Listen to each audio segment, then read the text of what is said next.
युद्ध का 17वां दिन चढ़ रहा था। कर्ण की मृत्यु हो जाने पर अब शल्य के सेनापतित्व में कौरव पांडवों से लड़ रहे थे। मद्र नरेश शल्य अकेले ही पांडवों को भारी पड़ रहे थे। तब उनका सामना महाबली भीम से हुआ। अभी तक आपने चैनल को सब्सक्राइब नहीं किया है तो कर लीजिए और बेल आइकन को भी दबा दीजिए, जिससे हमारे नए वीडियो आपको प्राप्त होते रहेंगे। हमने यह जानकारी मूल महाभारत के शल्य पर्व में से ली है। शल्य सोमक और पांडव योद्धाओं का संहार करते करते तीखे बाणों से युधिष्ठिर को पीड़ा देने लगे। यह देख भीमसेन वज्र के समान गदा लिए शल्य पर टूट पड़े और उनके चारों घोड़ों को मार गिराया। तब शल्य ने कुपित होकर भीमसेन के छाती में तोमर का प्रहार किया। इससे उनका कवच कट गया और तोमर से छाती छिद गई, किंतु भीमसेन इससे तनिक भी विचलित नहीं हुए।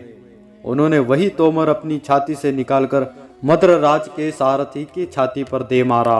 उसके प्रहार से सारथी का मर्म विदीर्ण हो गया और वह रक्त वमन करता हुआ राजा के सामने ही गिर पड़ा।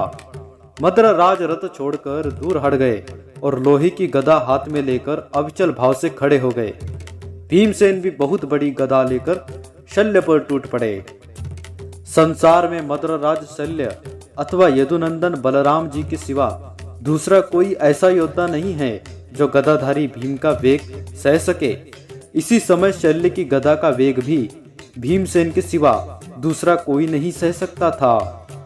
उन दोनों में युद्ध छिड़ गया। मद्रराज ने अपनी गदा से भीमसेन की गदा पर चोट की तो उससे आग की लपटें निकलने लगी।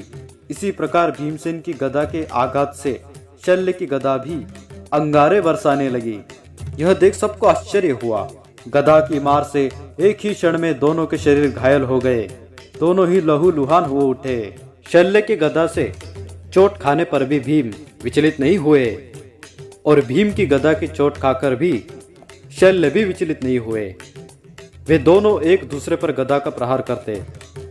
उस समय चारों दिशाओं में वज्रपात के समान आवाज सुनाई देता था।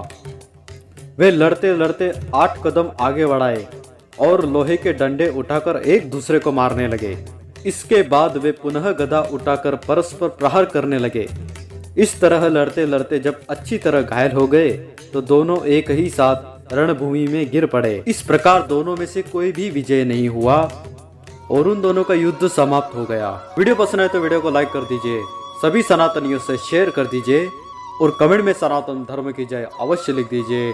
सनातन धर्म की है ये कथा, सुनाते हैं हम भगवान की महिमा गाथा।